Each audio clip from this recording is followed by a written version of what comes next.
Welcome. This is Wayne Mellinger in Santa Barbara. Hi, this is Rosie Natta, City of Santa Maria. Hi. Hi. Hello, this is Jason from Home Base. Hey, Jason. Who do we have? Wayne Mellinger in Santa Barbara. Okay. I'm sorry? Okay, great. Welcome. Rosie Natta, City of Santa Maria. Okay. Great. And are we expecting anyone else, do you think? I think we're expecting quite a few people. I know there's 5 people on the panel, but we got a fair number of people RSVPing no. Oh, okay. They're going to watch the training on record. Okay. All right. So have you all been part of Rank and Review in previous years? Yes. Yes, several years for me. Okay. So you're familiar with the continuum of care and the funding stream and some of the projects in the community? Yes. Okay, that's great. The new part this year is scoring through a web tool called Presto, and also a new set of scoring factors that are more quantitative and more specific and cover a more diverse array of criteria for evaluating how well each project is doing. So I will go over all of those things. I'll show you how to use them. The actual pre-scoring doesn't start until the 16th. So this is just kind of a sneak preview so that you get oriented and know what's happening. Then you'll have all day, the 16th, the 17th, the 18th to look over the projects and begin to assign scores to them, or at least to get your thoughts together. And then a little later on the next week, either the 21st? I had a schedule and then my entire computer just died 3 minutes before this meeting started while I was not even sitting at my desk. I don't know why or how that happened. Yeah, early the week after that, the 21st, I think, is the actual Rank and Review meeting on that Monday. And we'll all be getting together in person to go over the projects, coordinate on scores, share comments and thoughts, and sort of enter final scores that will help determine where the projects will be ranked in the list. It gets sent to HUD so that HUD knows what priorities the Santa Barbara County has and the broader community has for funding. Yes, questions? Jason, when we come back together as the full panel on the 21st, should we already have a number or just a sense of where we think something is strong and where something is weak? Either is fine. So we do ask that you've read the projects and sort of thought about them some. If you want to score them, that's wonderful. We encourage that. If you're not able to actually write down numbers for all of the projects, that's okay too. Okay, great. Thank you. Sure.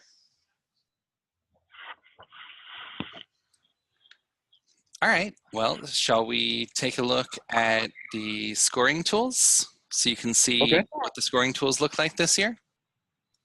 Sure. Okay. Let me pull those up.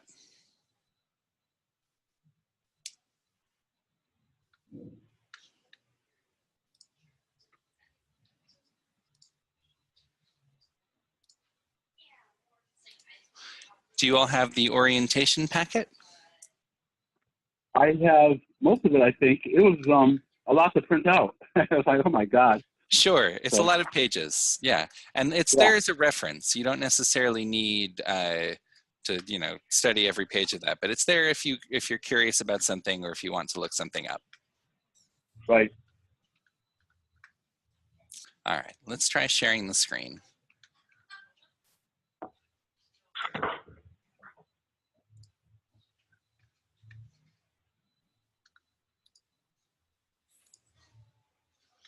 Do you all see the orientation? I don't have a screen. I'm just, yeah. Fair enough. All right. Yeah. Well, I'll Right. give you page numbers and we can follow along that I way. don't have a screen either. Okay. Well, then we Sorry. are starting on, that's fine. We're starting on page 26 of the orientation packet. Right. Okay. Got it. All right. All right. Got it. So there's Threshold two versions criteria. of the scoring tool. One is for renewal projects, projects that have already been operating. And the other is for new projects, projects that are hoping to get funding for the first time. It starts with a series of threshold criteria. Those are the lettered scoring factors, A, HMIS implementation, B, coordinated entry, and so on. And these are just things that every project has to do in order to be eligible for funding. It's a low bar to clear, but it must be cleared. Otherwise, the project can't get funding through HUD. And so we just ask for things like, okay, are you participating in the database and sharing your data with the people who need that data? Are you participating in coordinated entry, which is the new program to help keep track of the most vulnerable people in the county and make sure they get prioritized for services? Things like that. Right. So you'll have some information from each project that says, yes, I'm doing this, and maybe a couple sentences about how they're doing it. And you can kind of check the boxes there and say, okay, yes, fine, this project clears the threshold factors. If you're concerned that a project is not clearing a threshold factor, make a note of that. We'll discuss it at the rank and review panel meeting on the 21st. And then if people agree that it's not meeting the thresholds, then it can be taken out of the competition at that time. Okay. All right. So then we've got the scored criteria. So the scored criteria look at many of the same factors that you're used to looking at, but with some more quantitative guidance. For example, the first factor is housing stability. And then that's broken up into different scoring suggestions for the more permanent types of housing, permanent supportive housing and rapid rehousing on the one hand, versus the sort of more transient kinds of housing, transitional housing or supportive services projects on the other hand. So let's say we have a permanent supportive housing project. We would give you some data on how many of the people in that project have either stayed put in the project, stayed permanently housed there, or exited to some other form of permanent housing. Maybe they found another PSH project they like better, maybe they got their own private apartment, maybe they moved in with some family somewhere. All of those are good outcomes, and so those are the kinds of things we're looking to see. And so this scoring tool that the community discussed and approved recommends that if at least 85% of the clients have either remained in the project or gone to another kind of permanent housing, then the project should get full credit, 10 out of 10 points. If it's almost there but not quite, maybe 82% are getting that good housing result, then you'd award 8 out of 10 points. And so on down the line to the point where if someone is having half of their people go back to homelessness or go to temporary and transient housing destinations when they leave PSH, then we recommend not awarding any points for this scoring factor. All of these are recommendations. Yes. Things like this don't need any interpretation. They're just cut and dry. It would almost be nice to be kind of told what those numbers should be, right? And so, since this is kind of automatic, right? It's not like I get to say, well, right? Yes and no. Either. So Presto, our web tool, will automatically suggest a score for you. But Okay, well, that's you good. are allowed to change that score based on your understanding of what's going on in the project. The projects will sometimes submit comments. You will have a chance to speak with a representative from the project. And if you feel that in context, the score recommended by this scale is not quite right, then you can adjust it upward or downward. So we take the math out of, we don't make you do the math. Okay. We crunch the numbers for you. But then you're the human element that says, okay, I don't want this scored by a robot. I want a human checking on these scores and making sure that they make sense. And if it doesn't make sense, then the scores can be changed. If panel members choose to not use that number that was suggested, do they have to give a reason for that? Well, So it's encouraged. Yeah. Okay. I mean, Yeah, sometimes no, that reason is it just doesn't feel right. Yeah. but yes, nobody's going to sit in judgment on you and say, oh, well, your reason, is silly. But yeah, we do encourage people to give reasons and discuss it. No, that's good. That's good. Thank you. Okay. So there are other scoring factors for project performance. We look at housing stability, we look at income, we look at mainstream benefits, like are people being connected with Medicare or with general assistance or with unemployment benefits, and whatever it is that they're entitled to, has somebody found a way to get them at least some of that? We look at utilization. Are the beds full over the course of the year? I'm kind of scrolling down here. We look at the data quality. How well has the project kept track of what's happening to the people in its program? And so some of these factors kind of score in the opposite direction. Like if you look at scoring factor 6, that's saying, well, we don't want the null values to exceed 15%. So here's a case where if they've got 0% missing values, they'd get full credit, we recommend, for that scoring factor. Okay. Everybody with me so far? Yeah. Yes. Great. Some of the factors are going to require you to take a look at the numbers because the numbers are going to come in the form of a sentence. And so for scoring factor 7, percentage of HUD funds recaptured by HUD, you might have to look at that and say, oh, well, this project said, no, we didn't have anything recaptured. And so that's worth 10 out of 10 points usually. So you might see the word no instead of the number 0. And so it's not, the math is not hard there, right? Is it more than 10%, less than 10%, less than 1%, that kind of thing. And the project should be explaining that. You should see the answer in the report. If you don't, then that's what the representative from the project is for. You can ask questions. Same thing with these audit findings. There's definitely not going to be a number for the audit findings. Instead, they're going to write about who audited me, what was the audit about, did they fix the problem, did HUD agree that the problem was fixed, do they have a plan to take corrective action in the future. And so based on all those factors, you could award anywhere between 0 and 5 points, with 5 being the best. For the drawdown rate, you'll see a list of the dates on which the project drew down funds, and you would need to decide, okay, well, what does this schedule of dates reflect? And is the dates showing a pattern of withdrawing every month, every 3 months, once or twice a year? And you can assign some points based on that.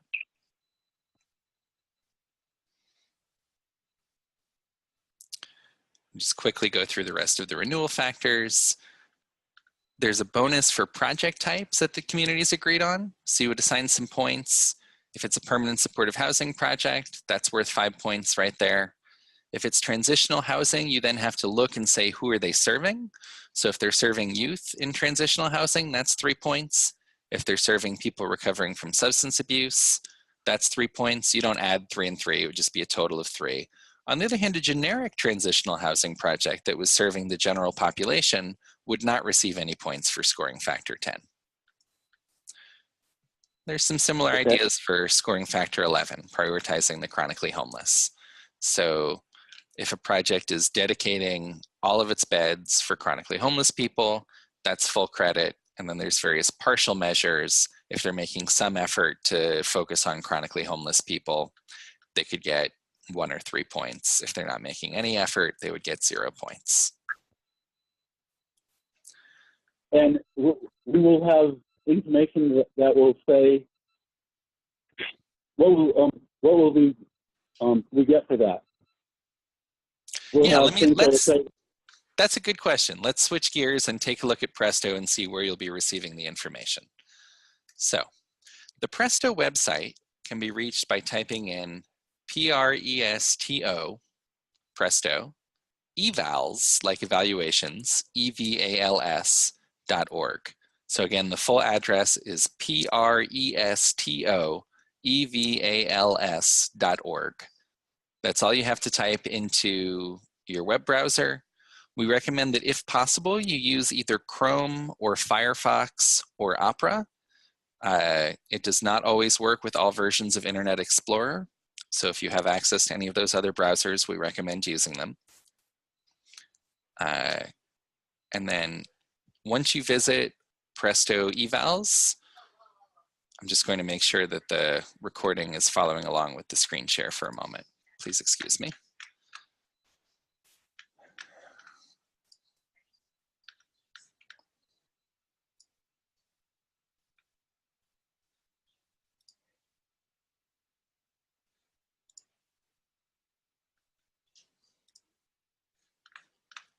Okay, so you'll see a login screen, and there'll be a blue login button on the top right-hand side of the screen.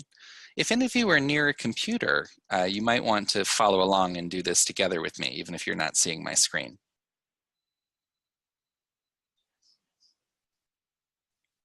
Are either of you near a computer? No, sorry. Yes. Okay, we've got one. So, Oh, and Jason, sorry, can you hear me? yes. Okay, so I just wanted to remind folks that we'll make this video available to you later so you can follow along on your own again. Good point, Genevieve. And we're also here if you have questions, right? If you get confused, if you're not sure how to get into something, we're here. We're not going anywhere. So just call us or email us and we'll help you out. So Presto will ask you after you click the blue login button for your email and your password. Your email is going to be the same email you gave us that's printed in the orientation packet. Your password to start out with is going to be your first name, all lowercase. You'll want to change that password so that other people don't have access to your account, and we can change it for you if you forget. But the first time you log in, it'll just be your first name, all lowercase, as the password.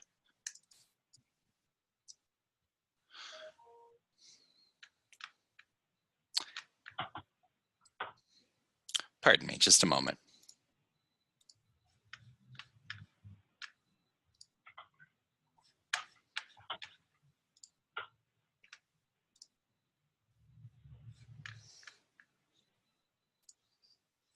All right. I'm just having one of those days. I've been testing this every day for weeks, including this morning, and everything worked just charmingly, but now I'm having trouble logging onto the system. I'm actually going to stop the call for a moment and try and figure out what the problem is. Let's check back in 10 minutes, please. I apologize for the interruption. Okay. All right, that's fine.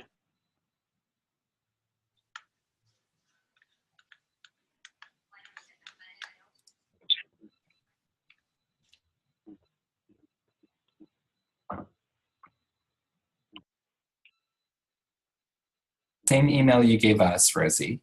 And then password would be your first name, all lowercase. You want to change the password soon, but for starters, it's just your first name.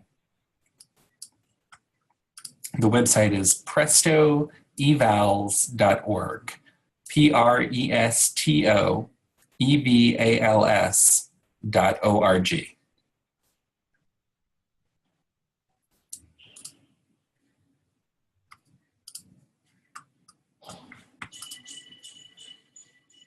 All right, I'm in. Fantastic. So we had one more person who's with us, going to give him a couple of minutes to rejoin the call.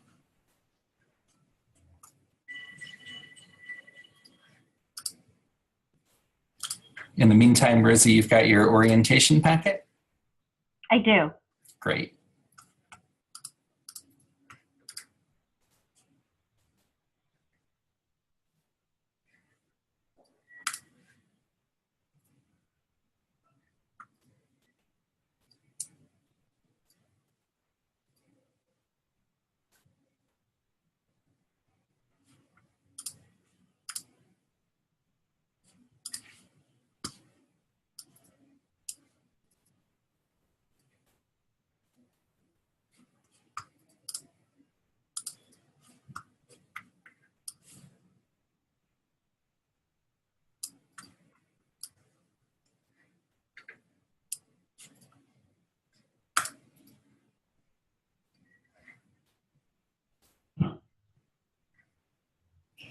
And Rosie, I don't know if you're looking at the screen share or if anyone is following this video after the fact and is looking at the screen share, you will all have the ability to do that, as will the people who could not make the meeting. What I'm doing right now is I'm logging into Presto using my Crash Test Dummy account. I'm going to be entering some scores, but I don't want those scores to affect anything. So that's why I've got a Crash Test Dummy so that he can be deleted later. So I've just logged in as the Crash Test Dummy. The first thing you'll do once you've logged in is click the bunny rabbit in the hat in the top left corner of the screen.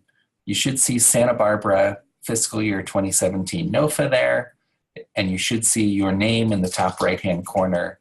If you don't see any of those things, let us know. It could be a sign that something is wrong. But if you do see them, go ahead and click the bunny rabbit. And the bunny rabbit is always how you'll reach the main screen for Presto, which in this case will list all of the projects that are supposed to be scored in blue text in a line running down the side. And it will tell you what agency they're with, and it will tell you how much money they're asking for. Right now, they just all say not funded because that information hasn't been entered yet, but it will be entered. The schedule is that we'll have everything ready for your review starting early in the morning of the 16th. You'll have all day the 16th, the 17th, and the 18th, plus if you're the kind of person who wants it the weekend, to look over the projects, review the information they've given you, get a sense of where they're at, what they've done over the past year. And if you want to begin assigning scores to the projects for some or all of the factors. And then we'll meet in person on Monday the 21st to get together, discuss reasons for the scores, and make sure everyone has a final score assigned to everything. Jason, it looks like someone just joined again. Oh, great. Yep. I'm back. Wayne Mellinger. Okay, welcome back. So I just went over logging into Presto by typing in your email address and your first name as the password. The next thing you do after you log in would be to click the bunny rabbit in the top hat in the top left-hand corner, which brings you to the main screen. I've got that on screen share now. You'll be able to see that in the video. And there's a list of projects that need scoring. You can access any of them by clicking on the name of the project, which will be in blue along the left-hand column. So to start with, I'm going to click on Firehouse to pull up the Firehouse report.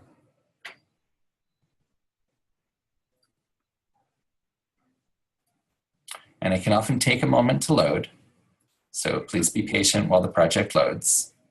It's searching through a lot of different projects information to find everything for you, and it's generating a set of graphs and charts and essays based on what the applicants have sent in.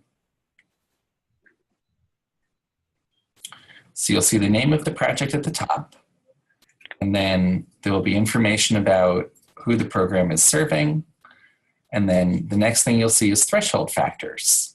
So when we went over the scoring tool, the threshold factors were the first set of scoring factors. And you can see some of those same questions replicated here. So the first question is, does your project participate in HMIS? The bold text gets at the heart of the question. Any commentary would not be bolded. And then below the horizontal line is the agency's answer. Yes, we participate fully in HMIS. Fine, they've passed that threshold, so that's fine. Same thing a couple of lines down. Does this project ensure equal access for program participants regardless of sexual orientation or gender identity?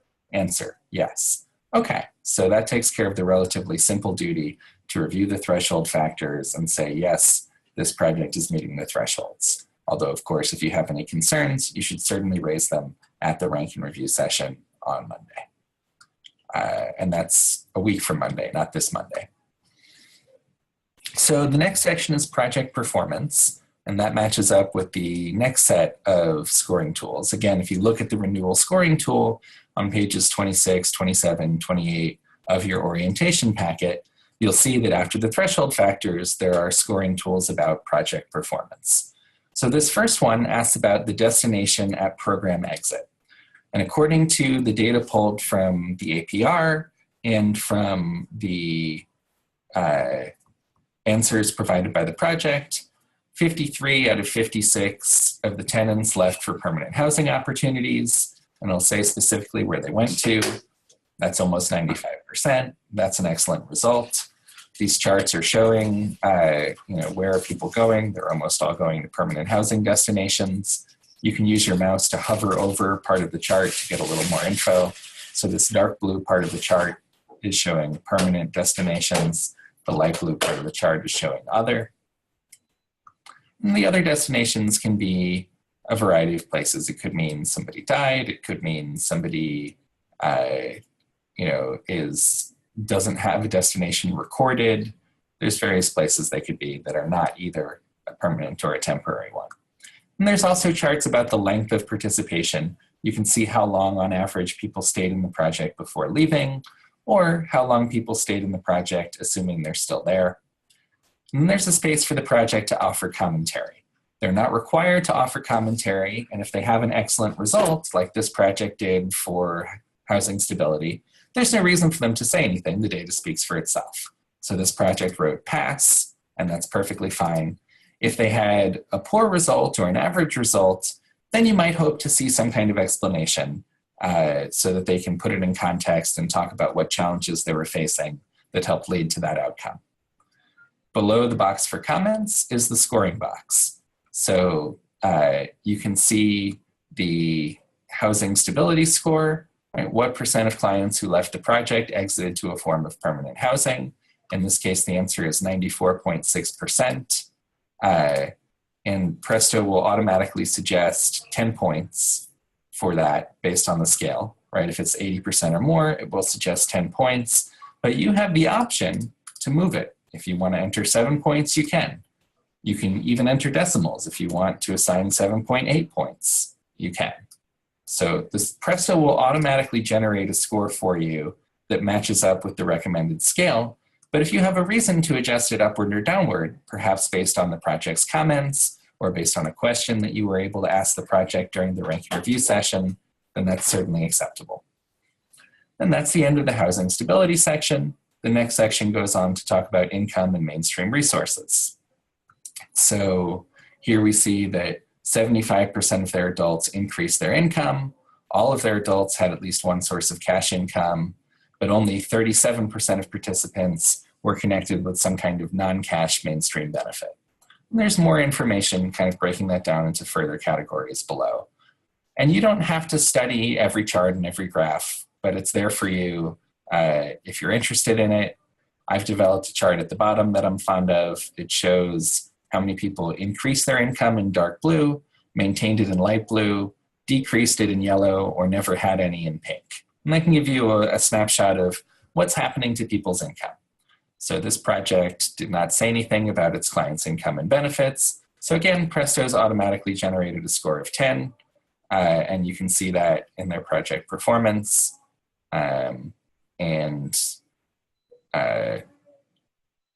Similarly, it's saying everyone had at least one mainstream benefit, and so it's suggesting full credit for that as well.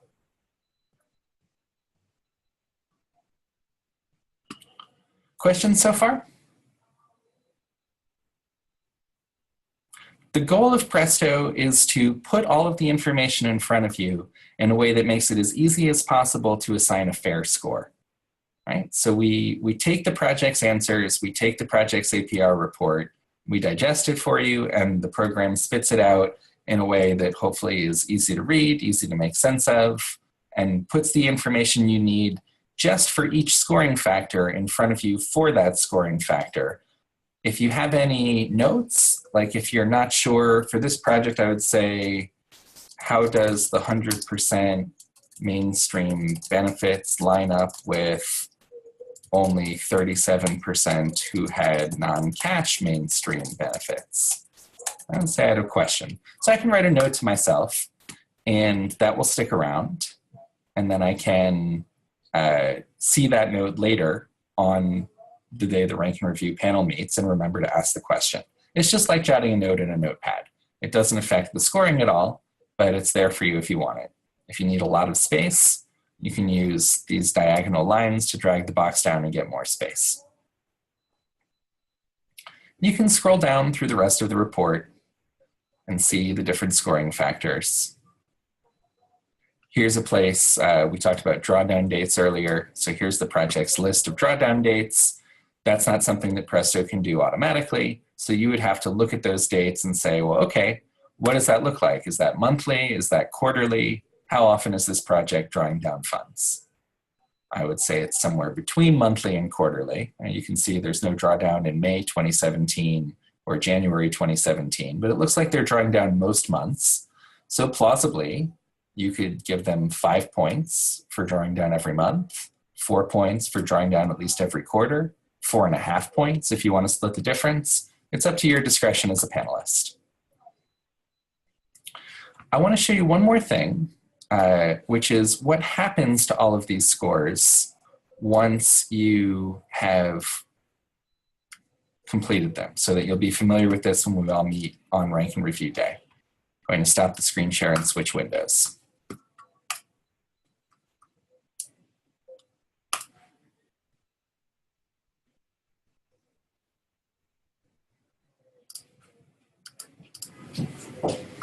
All right. So this is the view that I'll have as the administrator of the Rank and Review session. You can see what the panel as a whole has scored each project as so far, if it's been scored at all. I'm going to go back to Firehouse, the one we were just looking at.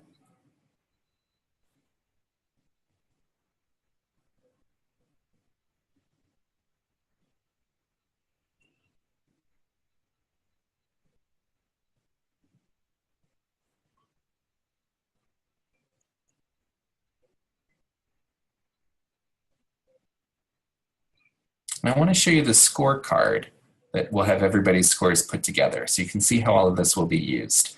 You won't have direct access to the scorecard, but we'll be using it together on the day of Review and Rank on the 21st. So here's the scorecard for Firehouse. It's got everybody's names, right? Everybody on the panel.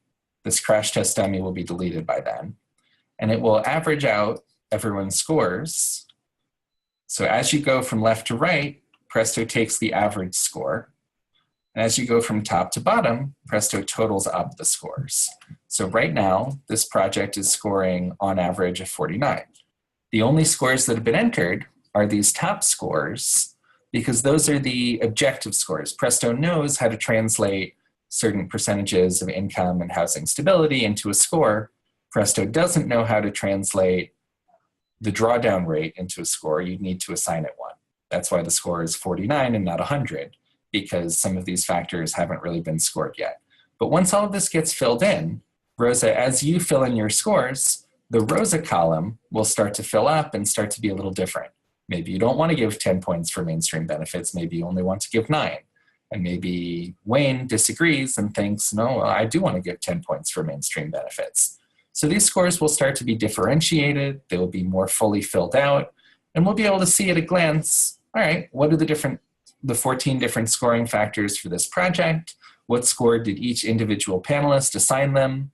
How does that average out? And how does that total up? And that's how well the project is doing. And we'll go through this for each of the projects in the competition. Different projects use different scoring factors. For example, there is a safe parking program project, and that's a new project this year that hasn't been funded through the COC in the past. So you'll see here it uses the C scoring factors instead of the A scoring factors. You don't have to memorize the codes or anything like that, but it's a sign that there's a different set of scoring factors because this is a new project. And so we'll be evaluating it on somewhat different criteria.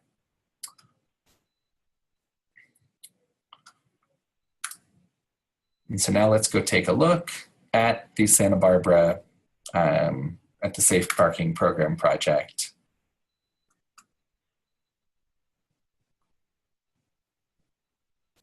So the threshold factors are pretty much the same.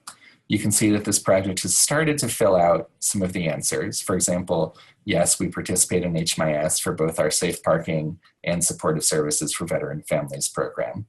But they haven't finished filling it out, right? There's nothing here yet for does your program request funds for construction of new property? Because the deadline hasn't passed yet. The application is still open. Applicants are still in the process of filling out their applications. and that's perfectly fine. They have more time to do that. We will freeze all of the applications the night of the 15th. And so when you wake up on the 16th, you'll have access to all of this and you'll be able to start scoring, because then the applications will be due and frozen. And if they're not done yet, that's not your problem, that's the applicant's problem. But this is what it might look like if some of the questions haven't been filled out yet. Here, there's a question about program design that's worth 15 points. You'll be asked to evaluate an essay on the project's program design and assign anywhere from 0 to 15 points based on the factors in these bullets. But you can't do that yet because there is no essay yet, and the essay will have to be there by the night of the 15th, otherwise the project would lose points. Right? If they don't say anything, you would probably just assign a 0. Questions on that? No, we're good. Okay. So the scoring tool for new projects is in your panel orientation, right? So if you look at page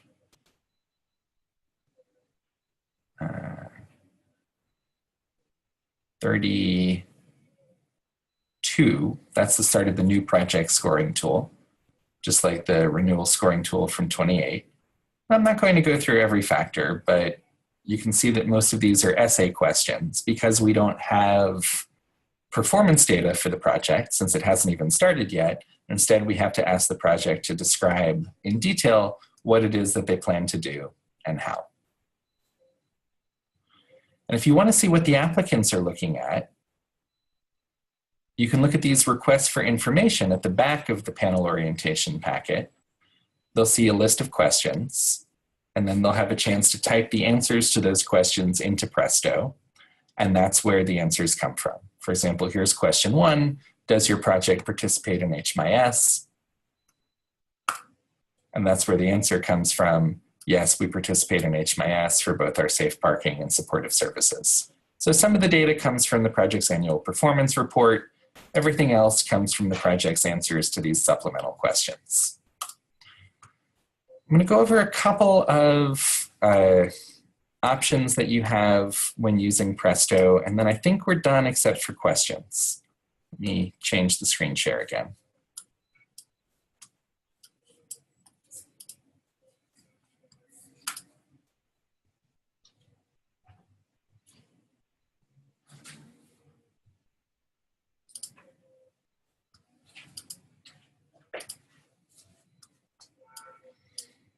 All right, if you scroll all the way up to the top, you'll see options for navigating from one project to the next.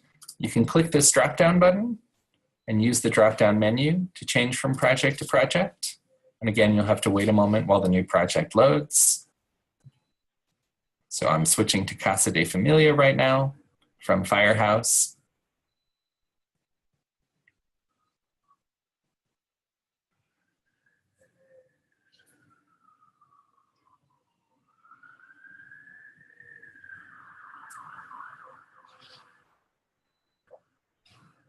And now I've got Casa de Familia's data. You can also use these left and right icons, or you can use the home icon if you want to go back to the main screen. That's similar to what happens if you click the bunny. If you want to change your password, you would go to the top right-hand corner and choose Change Password. And finally, if you're interested in comparing the data across projects, you can use this Reports menu and go to the Data Explorer. You're certainly not required to do this, but it can be an interesting way of finding out what are the typical values in this community. So if I look at the fiscal year 2017 NOFA data set, and let's say I'm curious about adults, and I want to find out how many adults have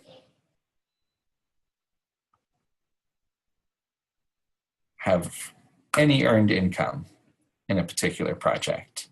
So here's a chart of all of the projects in the community that are funded by the COC, ranked by how many adults with an earned income they have. And it's just one possible way of creating a graph. And when you're done with that, you can click on the bunny. Anytime you get lost in Presto, it'll bring you back to this main screen with the list of the applicants who need to be scored. Questions? No. Okay. It's not too crazy. We've tried to make it as user-friendly as possible. We're following a lot of the same scoring factors that you're used to working with, just in a little more detail and a little more quantitatively, so that we can really get at the heart of who's offering the strongest performance for their funding to help the community and to help bring homeless people back into housing. We really appreciate your service on the panel. We rely on you to have an objective and fair process, both so that the Federal Department of Housing and Urban Development will see that it's fair and objective, because that's part of what the county gets scored on, and because people need it. People need to be able to have an open and honest discussion about where the community's priorities are and where the limited funding should be allocated, and you're the people who are going to help us do that. So again, we really appreciate your time. If there's anything we can do to make this easier for you, please let us know, and good luck. Thank you so much. My pleasure. So I'm going to close scoring at the end of this call, because again, the projects are still working on their applications. So if you're not able to access these projects over the next few days, don't panic. You're not supposed to be able to access them, but it will be open first thing in the morning on the 16th. And anytime after that, if you have trouble logging in, just let me know. If you'd like to practice logging in because you're nervous about it, send me an email. I'll temporarily open up scoring for you, but it's not that hard, so it should be fine. Great. Thank you. Thank you. All right. Have a good afternoon, everyone. Thank you. Bye.